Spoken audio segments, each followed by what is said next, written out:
Hi, welcome everyone. My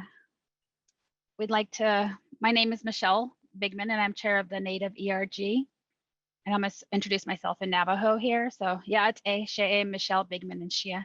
Tanajanin Shlambi Patwani Bashes Chin, Kiane Dashache, Topai Dashanella. So what I did is I introduced myself. My maternal clan is the Black Streaked Wood People clan, and my paternal grandfather's clan I'm Deer Spring clan, sorry. And my grandfather's clan is the Towering House clan, and my paternal grandfather's clan is the Water's Edge clan.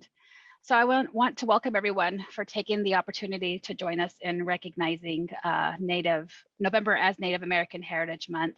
We are excited to share our presentation with everyone today, and we ask that you put your questions in the Q&A box, and we'll try our best to answer those at the end of our presentation. So first, in SRP fashion, I would like to give the safety minute. So November 4th through the 11th is Drowsy Driving Prevention Week. And some signs to watch out for while driving are if you're finding it hard to focus on the road, you're frequently blinking, or you have heavy eyelids, or you're yawning repeatedly, or you're rubbing your eyes, or you're drifting from lane to lane, tailgating, or hitting the shoulder rumble strips. So if you notice these warning signs, pull over at a safe place and get some rest, stretch, or drink a caffeinated beverage. And then when you're ready, continue driving when you feel alert and refreshed. Today, I have the privilege of introducing my fellow board member, Jessica Tsingine. She will be introducing our special guest today. Jessica. Thank you, Michelle. Yate Shea Jessica Tsingine Inishia. Twatoni Nishle, Kis Ani Bashishchi, Kabaha Dashache, and Bipitwatni Dashnella. Twananez Dizit Dat Nasha. Hi, everyone. My name is Jessica Tsingine, and I just want to give my introduction in Navajo. I'm related to Michelle through our great-grandparents. And I just wanted to give a reflection minute. This presentation is about my grandfather, Byron Tsingine. He was an Alamo Scout. The Alamo Scout missions were declassified in 1993, but the men who served in it and their accomplishments are still relatively unknown. The ones that came back from the war were told to go home, be quiet, never tell anyone what you did, and that's what he did. My grandpa sought and found relief through traditional healing ceremonies, such as the Navajo Enemy Way, to help relieve the pre and post combat stress and sustain connections with family, community, and the traditional culture. He rarely talked about his time in the war because once he came home, he didn't want to open that chapter of his life. He wanted to move forward and enjoy the country he fought for. So with that, I'd like to introduce my uncle, Byron Buddy Tsingine Jr. He's pictured here with my great-grandma Leola Nez Tsingine, my grandma Pauline Tsingine. She's holding him as a baby, and then my grandpa Byron Tsingine. Yate Bene, Byron Tsingine Jr. in share. Kisani Nishle, being between Bushes Chain. Jordan A. Sinadini Ishanala. I'm Byron Tsingine Jr. My clans are Hopi, and I was born for the Beam-20. My Cheyu side on my mother's side was Sun Clan, and my dad's clan, my dad's father's clan was the Sinadini. So I'll be giving a brief history of my dad. As a child, when we were at sheep herding or at the ranch or traveling around, he would tell me stories about his experiences during the war. And these are some of the stories I'll be sharing with you. He was in the Pacific Theater, and at the beginning, I didn't really want to talk about it because, Native we don't really talk about the past.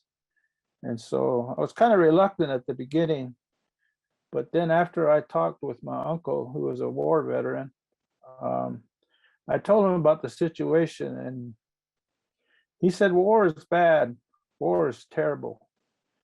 And he says, your dad was a very special man, and it's good that you will be able to tell his story. He said that he was looked up by everybody, and people really respected him. So he was born and raised in Coppermine, Arizona, Bishop Kid. His parents were Alvin and Leola Tsingine.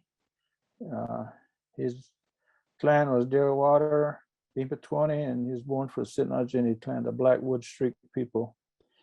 And he was raising sheep, herding sheep, and learning all the things about the cultural way of the Navajo people during that time. At the age of 7, he a policeman came to Cedar Ridge and took him, his brother Klaus Tsingine, and his cousin brother Edward Manson to Tuba City boarding school. This officer was named Mr. Tillman Hadley, who later became a judge for the Navajo Nation. My dad attended Tuba City boarding school from 1st grade to 6th grade. And while attending Tuba City boarding school, he became good friends with Mr. Ross Haskey, who became a lifelong friend. After this, they went to school at Albuquerque Indian School from 7th grade to the 12th grade. And both Ross Haskey and my dad were recruited by the athletic program there at Albuquerque Indian School. And they all played football, basketball, and track. After graduating from Phoenix Indian School, Albuquerque Indian School, he worked as a truck driver delivering supplies for 2 years from 1936 to 1938. During this time, he attended traditional ceremonies in the summer and winters with his uncle, Julius Begay, who was Leola's brother. Foot races, horse races, gambling took place as extracurricular during these ceremonies on the reservation. A Navajo boy from Utah had been beating everybody in foot races, and he was again favored to win.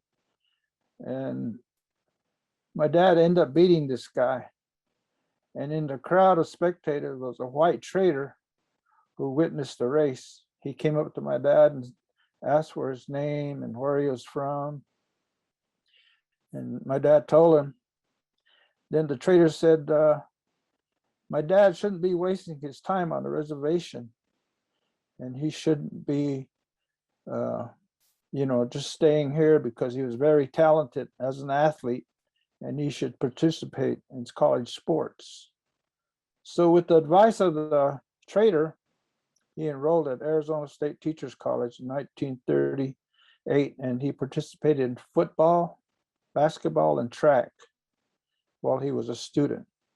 He also was signed up to be in the Arizona National Guard since the war was already starting in Europe. And his friend, Ras Husky, was already enrolled at Arizona State Teachers College and was a running back on the football team. After Pearl Harbor was attacked, the National Guard was activated. They were first sent to Fort Sill, Oklahoma, then to Camp Barkley, Texas, and then to maneuvers in Louisiana. After this, they were sent to the Panama Canal to receive jungle fighting training. While in Panama, the 158th Regimental Combat Team became known as the Bushmaster, a deadly snake in the Panama Canal area. They trained there, and then in January 1943, they were sent by boat to Brisbane, Australia, and then to New Guinea. They were part of the 6th Army and General under General Kruger and General MacArthur. Since intelligence of the Japanese consisted mostly of flying over the enemy territory, it was not very accurate. And so General Kruger formed the Alamo Scouts. He sought help from other military operations, but they didn't help him. So he formed this long-range reconnaissance team, which was the forerunner of the Special Forces. During the fall of 2002, while at Sam's Club in Flagstaff, I saw a man wearing a Bushmaster cap. I told him my dad was a Bushmaster. He asked who my dad was. I told him Byron Tsingine. He said, yes, I knew Byron very well. He said, your dad never had much to say, and he also was an Alamo Scout. This person was Paul Zanzuki. I told him I played football at Flagstaff High School with Matt and Hank Zanzuki, and he told me that those were his nephews. And he said he wanted to meet with me. He said, your dad was a special man. He said, I want to give you a cap. I want to give you pictures, and I want to talk to you about your dad. During the early part of 2003, Paul Zanzuki passed away, and I never got to talk to him. When I told my wife this, she was upset with me. And she said she was upset with me because people had left phone messages or addresses, and they wanted to talk to me about my dad. I never followed up contacting them. So this is when I started my journey and started seeking information on my dad from soldiers who were with my dad during World War II. After talking with my uncle, he said it would be okay. The first person I met with was Perry DeLoe. He was from the Gila River tribe in Bapchute, which is south of Phoenix. He said he was there in New Guinea when General MacArthur awarded medals to the 5 Native American soldiers. He named all of the Native Americans who were with the Alamo Scouts. The first selected group of 44 volunteers who signed up and put through training at Ferguson Island, a top secret location, 24 graduated. And of the 24, 8 were Native Americans from various tribes. After graduating from Alamo Scout Special Forces training, he operated by himself with a New Guinea native carrying the radio. These Navajos were placed in each company to serve as code talkers, Navajo code talkers. He said he operated by himself because others were too slow. He said, I don't depend on anybody. Usually Alamo Scouts had 6-man squads. On the receiving end, I interviewed the person. His name was Lee Tashnabuli, Tsingine Benalla, Turkey grandfather. He said your dad had a very dangerous job, and he worked in the enemy territory. He would locate the enemy troops and enemy supplies, and would relay the information to us in Navajo, and then we would relay informations of the location of the enemy to the high command. In 20 minutes, the Australian bombers were in the air, and they bombed the targets. Your dad had to stay there and make sure the targets were hit. Others who invited me to their homes to be interviewed included Earl Newman, a non-native from Sedona. He said your dad always knew where the enemy was. On one occasion, we didn't get the info from him, and we were almost overrun by the Japanese. Info was in Navajo, and the Japs never knew what was going on. We didn't know either. He was laughing, since it was all in Navajo. When I asked my dad about the Navajo Marine code talkers, he said, I talked with them every day. Later, I found out my adopted uncle Rash-Haskey helped devise the Navajo code for the Marines. My dad said they talked a lot, and a lot of times they just talked about the news from home. They said they probably don't even know what we were talking about. Another individual who I talked to was Rod Shaw from the Salt River Reservation. He gave me pictures and told me my dad was a special man. He said he was also a part of the Bushmasters. After talking with family from other Native American Alamo Scouts, they said they had a special relationship with the generals. They said General MacArthur called them my sons. Part of the duties of them were to guard the generals. I had the opportunity to talk with Officer George Thompson, who was a Alamo Scout squad leader, and he said my dad was an outstanding soldier. He said he chose him to be on his team. He said he had pictures of my dad, but he passed soon after we had our conversation. Officer Thompson also mentioned that another Native American Alamo Scout who he admired was Joseph Johnson of the White Mountain Apache tribe. He said Joseph Johnson was nicknamed the Ghost because of his stealth, and he was an unseen soldier in enemy territory. They said he was even so close to the enemy that one time a Japanese soldier peed on him. Officer Thompson said Joseph Johnson had exceptional eyesight and could see in the dark. He was always at point during patrols. Joseph Johnson was awarded 3 silver stars for bravery, according to his son, Jimmy Johnson. He said that his dad talked about it, going after a high-ranking Japanese officer and killing him. Jimmy Johnson said his dad was a member of the Invisible People from CBQ, Arizona, on the White Mountain Apache tribe. Jimmy said his dad hardly talked about the war. After learning that a book called The Silent Warriors had been written about the Alamo Scouts, I made contact with Lance Cedric, the author, and I told him my dad was an Alamo Scout. He replied, "I don't think so, son, because the Alamo Scout was a very special group of soldiers." And he said, "I don't think your dad was an Alamo Scout." "What?" I replied. I said, "My dad was an Alamo Scout." He asked if I had proof.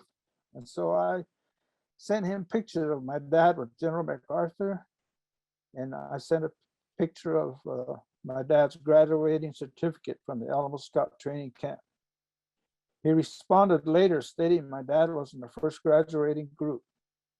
At a later Alamo Scout reunion in Albuquerque, New Mexico, he highlighted my dad's pictures, and I was interviewed by them, people there. They had a lot of questions, and Lance Cedric became a good friend. They said that in the maneuvers in Louisiana, they had already been practicing code talking. During the 2006 second legislative session at the Arizona State Capitol, former Navajo tribal chairman and Arizona State Senator Albert Hale introduced the legislation recognizing Native Americans of the 6th Army Alamo Scout reconnaissance teams. The proclamation was read.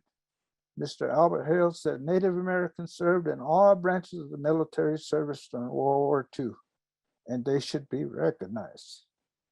He said they served even though they couldn't even vote until 1948 in Arizona. During the battle in Luzon in the Philippines, my dad said he was sleeping in a foxhole, and he dreamed that my grandpa, Alvin Tsingine, was driving a team of horses with his wagon through the jungle, and that he came to pick up my dad. Then my dad said that he knew it was time to go home. Later on, during the battle in the Luzon, which was one of the fiercest battles in the Philippines and the Pacific. My dad said that he was laying in a buffalo trail, but his foot was sticking out of it. And an artillery shell exploded nearby, and he was wounded in his foot, shrapnel from the explosion. He was wounded on his birthday, January 13th, 1945.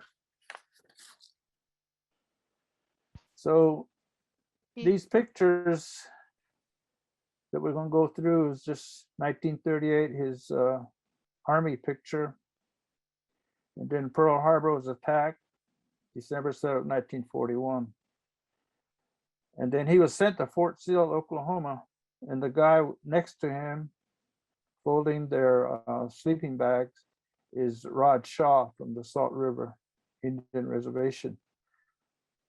Next to him is my dad with Alvin Vilkin. He's a Chittimucka from Louisiana. And like I said, they were at Fort Sill, then Camp Barkley, and then Louisiana. And then they were sent to the Panama Canal. And this is where they became known as the Bushmasters, which was a deadly snake in the jungle. In this picture, Colonel Harridan, he was from Arizona, and he was with the 158th Infantry Training Group. And the person on the right side is my dad. And I often wondered why pictures of my dad are with these high-ranking officers. So I know my dad had a good education, and he could speak English really well, and he could communicate. So I think that was part of the reasoning too, since a lot of Native Americans, they were kind of limited in their English speaking abilities. Part of the training, was in the jungle, in the water, and when they were in the Panama Canal Zone. Rod Shaw, as I mentioned earlier, he was in the Panama area, and he, when they went to, were sent out from Panama, he had to stay because he could speak Spanish fluently. And he captured some spies that were there in the Panama Canal Zone. After training in Panama Canal, the 158 Bushmasters, they were sent by boat, zigzagging across the Pacific Ocean, January 2nd, 1943, and it took about 2 weeks. They arrived in Brisbane, Australia. My dad said during this time, since he was an avid gambler, he said he made $7,500 crossing the ocean. And he said that I only made $18 a month as a soldier, but I was able to accumulate a lot of money crossing the ocean. He said they nicknamed me Rip Van Winkle because I never slept. And then when I did sleep, I slept for a long time.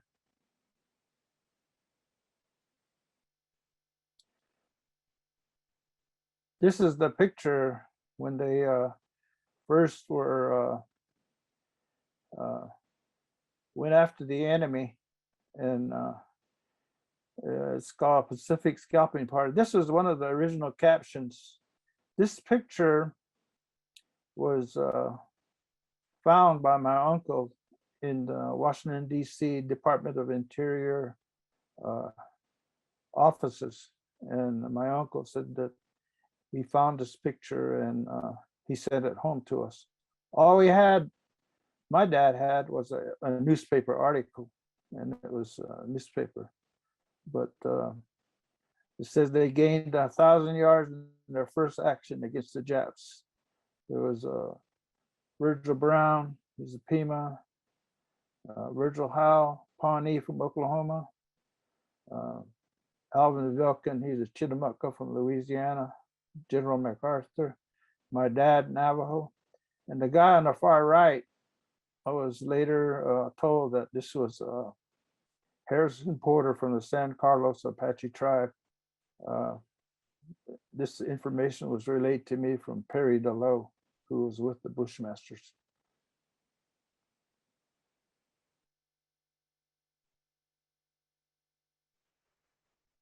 Like I said before, General Kruger had asked for help from other military forces, but they didn't help him. So he said, "The heck with this, I'll form my own intelligence unit." So he established Alamo Scouts, and he trained selected volunteers in the reconnaissance and the radar work. And they were designated as the 6th Army, U.S. Army Special Reconnaissance Unit. And these were known as the General Alamo Scouts.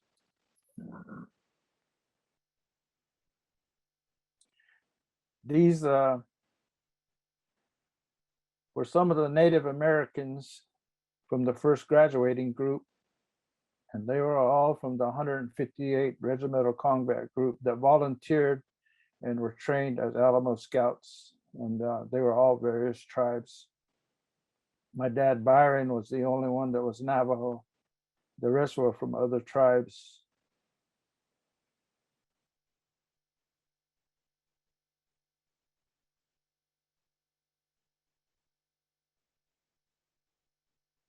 My dad was telling me that at Alamo Scout training centers, they had the best food, they had the best sleeping accommodations, and they had the best places to stay while they were training.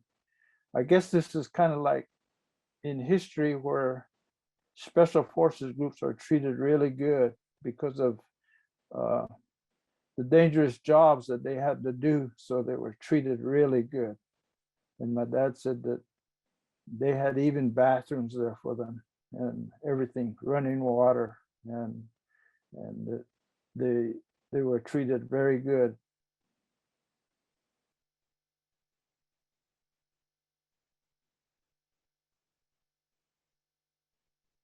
Do you want to talk about the map of the? Oh, the map. The special training area was the first special training area was in Ferguson Island. It's a top secret location, and they trained there, the first graduating group, and they moved as they were advancing against the enemy. Other Alamo Scout training centers were set up as they moved through the New Guinea and up to the Philippine Islands, and there was different camps that were established on the way up as they confronted with the enemy.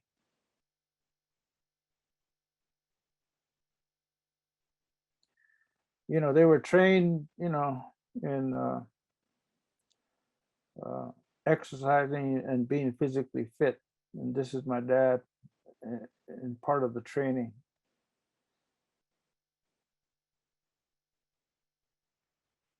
This picture, my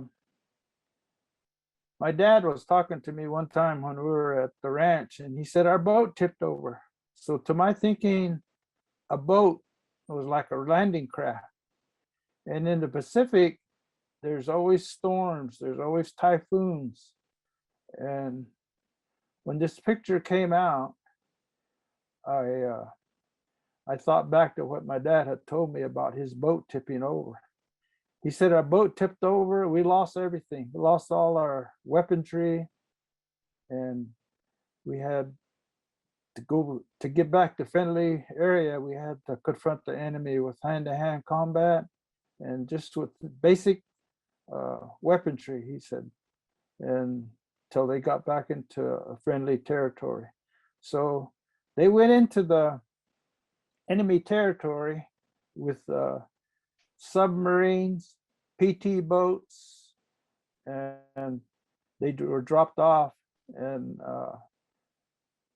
they used these rubber rafts to go into the islands and start their operation.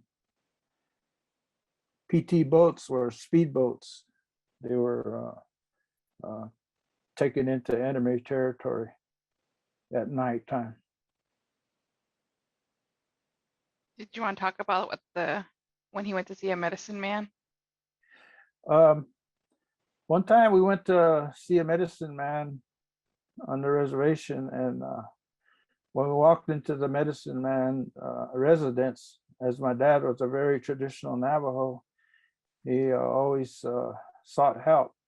And when we went there, when we walked in, sat down, the medicine man looked at my dad and he says, "You had a very hard time in the water." And the thought of his boat tipping over came to my mind. And this is the first time we ever visited this person. And then he told my dad, "You also were wounded in the war." And I was just amazed.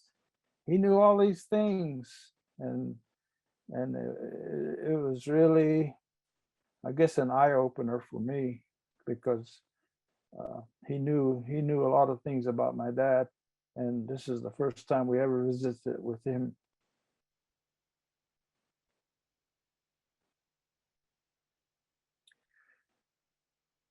Part of the training included like 25-mile hikes, judo training, fighting training, learning how to kill, I guess, basically. And I often wondered, part of the training, you had to swim long ways, like miles. And I always thought to myself, shoot, how did my dad learn how to swim? I don't even know where he learned how to swim. But that was part of the training. So I identified these guys from the picture, and then from the previous picture where their group photos are.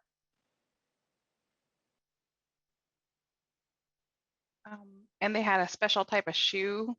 And yes, while they were in the Panama Canal Zone, they did a lot of experimenting, according to Mr. Perry DeLoe. He said that they designed a special shoe which was made out of canvas, because they knew they were going to be dealing in a lot of water. And he said they had special rations that were devised, and they were getting ready to operate in the Pacific, area, which was a jungle area. So Perry DeLoe said that a lot of the things that were developed in Panama Canal, they later used in their fight with the Japanese. And they also tested the malaria pill on them. Yeah, they took the quinine pill to try to deal with malaria, a virus that, took a lot of people down. My dad ended up getting malaria when he was in the Pacific, and he used to tell everybody, they always asking for blood donations at the schools and the various locations, but my dad said, "Oh, you don't want my blood. I had malaria." But he would never donate blood. So, and as I said before, my dad was an avid gambler, and this shows him dealing with gambling at the Alamo Scout Training Center. He could really gamble. After the war, Vegas was his destination. He liked going there and gambling.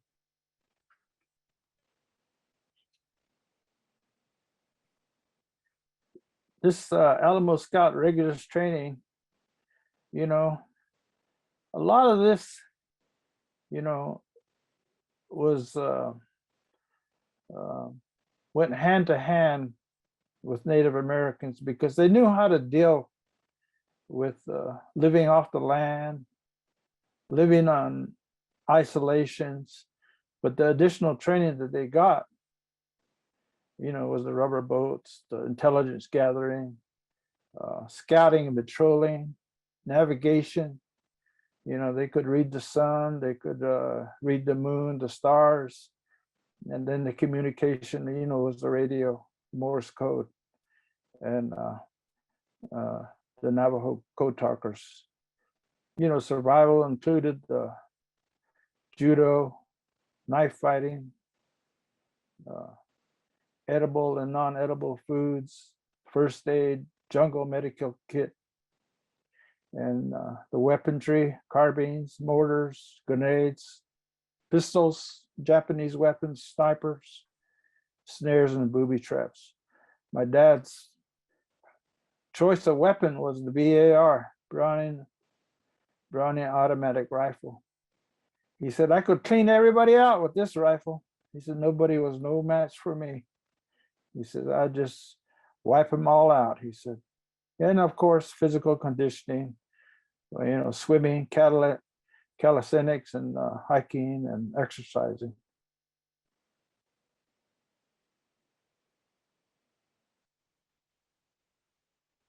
This was his graduating certificate, and this is what I sent to Lance Cedric, the guy that wrote the book. And it shows here he was very satisfactory. He was selected to be an Alamo Scout, and he graduated from the Alamo Scout Training Center. And the picture in the corner is of the first, the graduation of the first Alamo Scout group. Yeah, that was the picture of the first Alamo Scout training group. And like I said, there was 24 that graduated and 8 were Native Americans. The logo, Alamo Scout 6th Army logo, shows an Indian on the front that represented stealth, secrecy, reconnaissance. And since General Kruger was in charge of the Alamo Scouts, he was from San Antonio, Texas. And to represent bravery, I guess he wanted the Alamo to be the background of it, because there was a fierce battle there when the people in the Alamo fought against the Mexicans in Texas.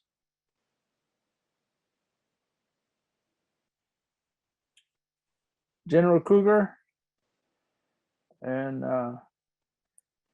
like I said, there was 138 soldiers, 24 graduated, Native Americans graduated, and they performed 110 operations, and they didn't lose a single man, and they were never captured.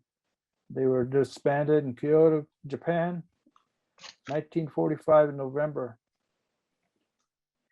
General Kruger, he just proudly proclaimed in 1948 that this little unit has never failed the U.S. Army. In 1988, they earned a Special Forces tab. General Kruger, he took good care of his troops. He didn't want nobody dealing with his troops. He took extra care, and like MacArthur made the comment, you never had to deal with General Kruger. The enemy didn't, because General Kruger never lost a battle.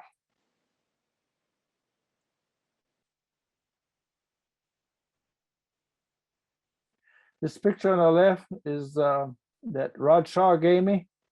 Rod Shaw is the one looking in the binoculars, and the guy shooting the gun is my dad, Byron. His choice of weapon is that weapon there he's holding.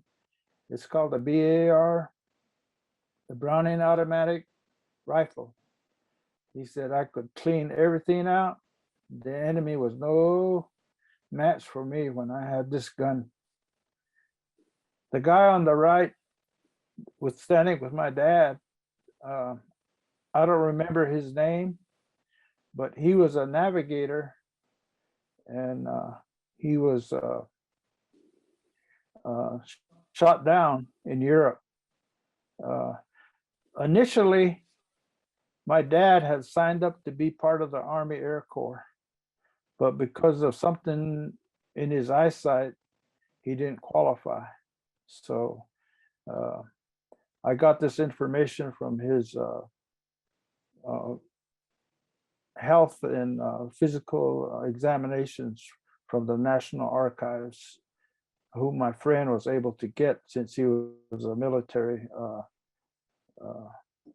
He was part of the military people that took care of records.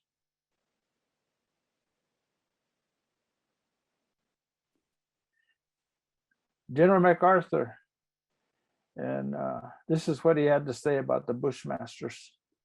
No greater fighting combat team has ever been deployed for battle. And later on, Perry DeLoe said that the Bushmasters were chosen to lead the invasion of Japan when it came time to do it. But the atomic bomb was dropped on Japan in August of 1945, and that ended the war. So the Bushmasters never had to go and invade Japan.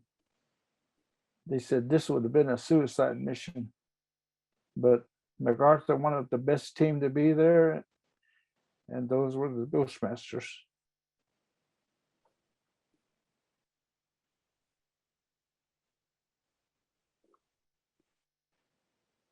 This is a collection of my dad's medals.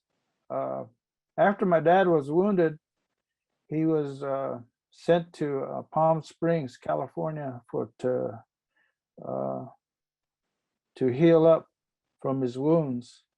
And on the way home, he lost all his medals, he lost all his clothes, he lost all his duffel bag, all his possessions. So we didn't have any of the medals, but my brother was able to talk to some veteran organizations, and they were able to send duplicate of medals that my dad had won, which include the Bronze Star, the Purple Heart, and the different campaign medals. I might add that I was invited to talk to my high school classmates about my dad because the Metal Heart Association, which my dad was a member in Flagstaff, they found the original charter, and they wanted me to talk about that. So, you know, I was able to do that. And the Military Order of the Purple Heart organization, they recognized these people.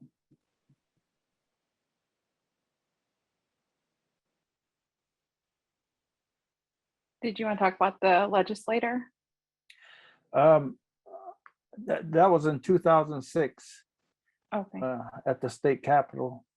They recognized Mr. Albert Hale, recognized the Alamo Scout, the Indians, the Native Americans of the Alamo Scouts. And like I said before, he wanted to recognize them because, you know, they served in all branches of military service, and Alamo Scouts, they were like the top of the line as far as the military combat groups. And he said that even though they couldn't even vote till 1948, they still served. And he just wanted to make sure that everybody knew that. In the write-up, I also saw there was 44,000 Native Americans served in the U.S. military, and the enlistment rate was 40% higher for Native Americans that when they were drafted.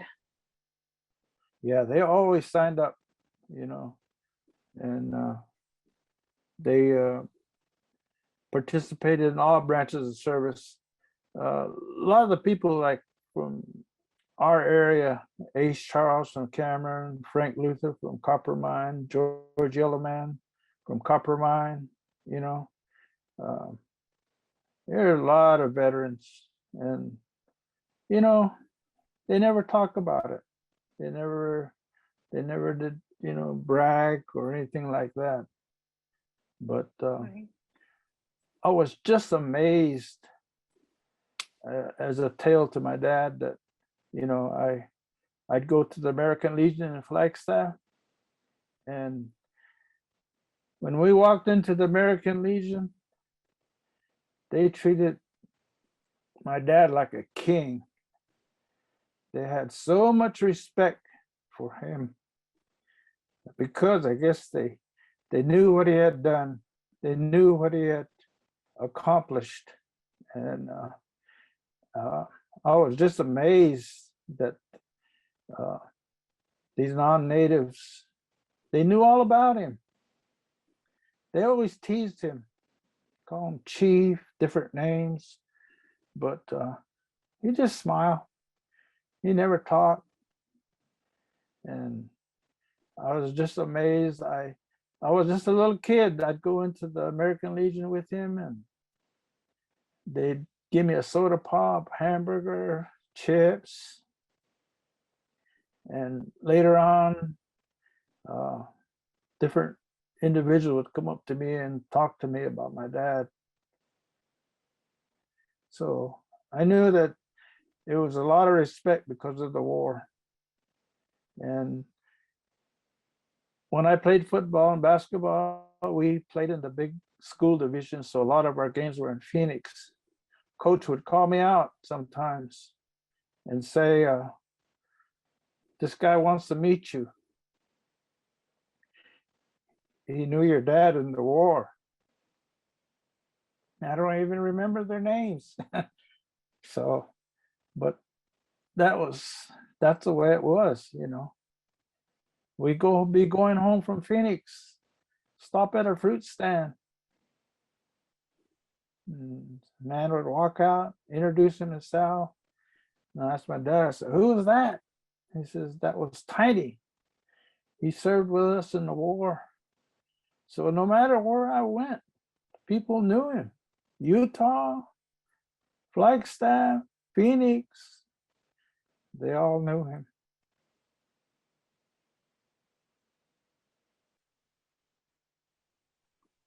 And so after the war, you got married?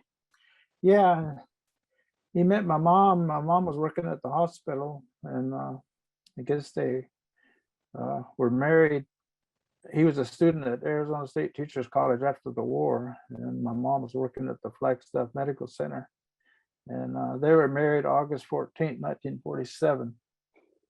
And then after he graduated, he went to work at Phoenix Indian High School as an industrial arts instructor till 1950. And then in 1950, he went to Tuba City boarding school where he was a guidance counselor. And then from after 1960, he went to Loop boarding school and he was a guidance counselor there. And then in 1968, he became a principal at Nazlini boarding school, which is between Chinle and Ganado. And then after this, he went to work at Many Farms boarding school as an educational specialist in 1970. In 1971, he went back to Kaibatu boarding school as an educational specialist. And then in 1975, he retired. So then he went back to his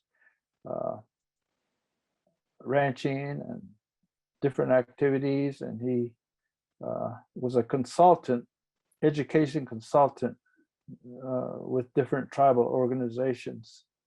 And he was inducted in 2016 into the Flagstaff Sports Hall of Fame, and that was taken took place in Flagstaff. Bottom picture shows their 50th anniversary, dancing with my mother, and the bottom picture is was taken, I believe he had to do an advertisement for Shell oil company in California. And the top picture just shows our family, our group picture. He had 22 grandchildren. So, And so my grandpa, he had eight children. They all went on to go to college, and some played collegiate sports. My uncle played football, and my uncles and my dad, they played basketball for NAU, and he supported them throughout high school and college. And then came us grandkids. He has 22 grandkids, and he would go to all our games and cheer us on. So he really emphasized education for his kids and his grandkids. We all grew up to go on to higher education. Some played collegiate sports, but now we have doctors and engineers and educators throughout our family. So we're really fortunate that he told us to pursue our education, and my grandma was right there behind him telling us to go get our paper, and because your diploma our education can never be taken away from you. So she was a education advocate too. And he also he took care of his livestock out in Copper Mine, and he ran the Flagstaff powwow, and he started the first windmill rodeo. He was also an interpreter for some John Wayne movies, and he was just a really good grandpa. yeah, the John Wayne movies, he was, a lot of the movie extras were Navajos, and in these movies, which included like Stagecoach, The Searchers, Greatest Story Ever Told. A lot of the extras were Navajos. You know, they could speak English, but they were part of the movies. And he tells about working with Stagecoach, Natalie Wood. She's run up a hill, and to simulate that dust flying up in the air, he said we had a shovel and we're throwing that dust up in the air after like somebody was chasing her. But you know, all these movie stars, Jingles, Andy Devine, Sal Manio, War Bond, John Ford, you know, he was with these guys, and I know he gambled with those guys. He probably took all their money, you know. But my dad, I might add, my dad was probably the most positive person you ever want to be around. You should never be out of shape, he said, because you can run every day. You should never lose a fight because you can train. You should never get low grades because you can study every day. You know, everything he did was positive, and you know, he never had a negative thought. And boy, he didn't like to lose. You know, checkers, chess. When I was a kid, I played him at 21. He'd always beat me. He'd just laugh, you know. But he was the most positive person you ever want to be around. And I guess we're really grateful for that. Yeah. Michelle, is there any, I see a question. Let me see. I'm going to push it. Yeah, so the question's by an anonymous attendee asking, do you two gamble now? Shoot, I don't gamble. You know, I just, you know, being in the jungle, you know, you kind of look at these guys, you know, they had things to do. And, you know, I watched my grandfather and my Leola's brother, Takat. So big gamble. I know all those people gambled. They played probably Navajo 10 everywhere they went. But no, I don't gamble. I don't gamble very much. I don't gamble either. So I do remember going to horse races in Flagstaff. He enjoyed going to the horse races, and probably I was young though. He would hang out with all his buddies. So I remember that. Go ahead. He could gamble anything that do with gambling, horse races, football games, he was doing it. And he, that was just part of him. Yeah. I don't think there's any other questions, but we would go ahead, Uncle. We just want to say thank you. Okay, thank you very much for your attention. My dad was put away in Flagstaff, Arizona, and Flagstaff's always been home. Took us sleep, and we always went there for many things, to pay our reverence to our ancestors and to seek help. And we're just grateful that he showed us the way of things to do. And his brothers and sisters, they treated me very, very good, my aunts and my uncles. And I'm really grateful, And they treated my mother with a lot of respect. Even though she's Hopi, my mother could speak 3 languages. She could speak Navajo, Hopi, and English. So I was always amazed by that. Yeah, and we just lost my grandma this past year, and so she's buried right next to him in the cemetery in Flagstaff. So she was really good to him, and he raised my uncles and my dad, and they're really good. They're really good dads to us, and so that meant he was a really good dad to them. So in the chat, Uncle, there's some they're just saying thanks for sharing. It says everybody knows Buddy and Larry. They're just proud, and they're just saying thank you for sharing. So and then the last chat was our upcoming events. Okay. Well, thanks, Jessica. Thank you, Buddy and Jessica, for sharing your personal look into the life of my great Nalahasti Byron. Growing up, I heard a lot of about his story, and I guess I didn't really truly appreciate it until I got older. And the one story I have of Byron is out in Coppermine at my Nully's house. He would come and visit, and he'd always threaten to cut my ears off. I don't know, maybe it's because I was naughty or something, I don't know, but that was one of the memories I have of him. And so just a quick reminder that November is Native American Heritage Month, and Native is hosting a Spirit Week. So we encourage you to post your selfies of our Spirit Week that we have Monday through Friday, and you actually can win some awesome prizes. So I think I encourage you to go on the Yammer and post your pictures, and you'll definitely win a prize. Definitely, I'm pretty sure you will. And we also have 2 more events to celebrate Native American Heritage Month.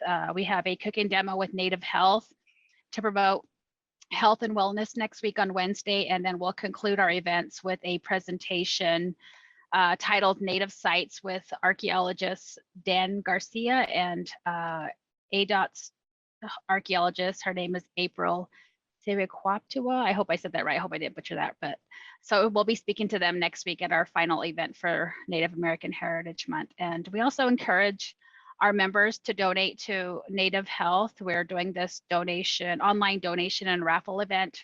We have some awesome prizes that we'll be drawing for at the end of the month. And some of the prizes are to promote our local Native artists and vendors. So I encourage you to check that out, and just want to say thanks for joining us today. Like I said, Jessica and Buddy for speaking and talking about Byron. Yes, thank you, Askwili. Have a good day, everyone, and celebrate Veterans Day tomorrow. They fought for our freedom. So Thanks.